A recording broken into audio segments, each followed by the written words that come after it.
In this lesson, we're going to go over how we can move around the metaverse using the mouse. As we go through it, you'll see that it's actually quite easy, and we'll explain all of it in this lesson, okay? So let's get started. The way that we do it is if we go down the code, we're going to find something that we really need. To be exact, what we are going to be needing is a line inside the code, and that code was going to focus on the controls, okay? So if we go down to the controls, you're going to find that how we instantiate the controls is in this line. Controls equals new trackball controls. We're going to copy that. We're going to go back to index.js, and we're going to paste it in. Now, we're going to have to make some actually modifications to this, but instead of using trackball controls, we're going to go to our orbit controls, okay? So we have a line that's going to let us do that.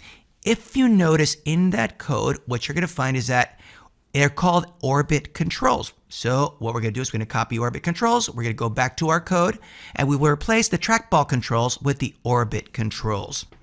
And I'm just going to leave a comment here so we have clean code exactly where we made that modification. We need to also add let so that we can instantiate that variable. So we let controls.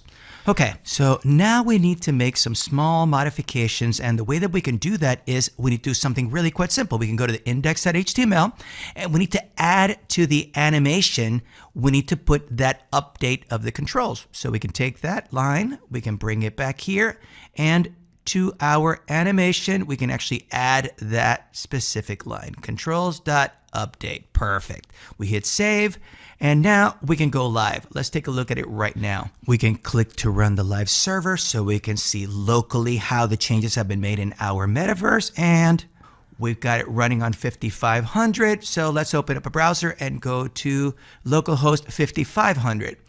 And if we go back right now, we've got our metaverse. Now, notice that nothing is showing up. So let's look at the console, and there's got to be a bug somewhere.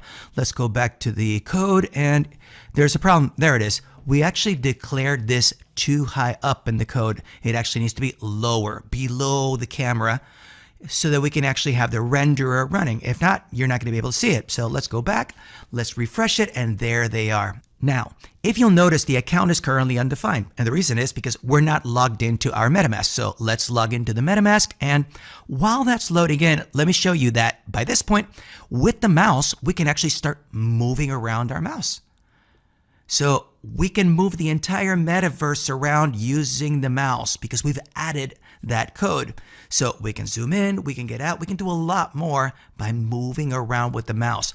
That functionality has already been adapted to our metaverse, and we can move around using the mouse. Now, our metaverse is a lot more exciting because we can move around with the mouse, but even beyond moving around with the mouse, we can actually move around with the keys. The keys will let us move left, move right, both of them work. So if we go to our code, what we find is that we have the orbit controls, which we placed after the camera and the renderer, as we actually saw. We need to be after the camera and the renderer in order to be able to move around and actually look at what's going on. So if we go down the code, what you will find is that we have the lines down here that actually show how we can, if you press a key, something moves. So all that's in place.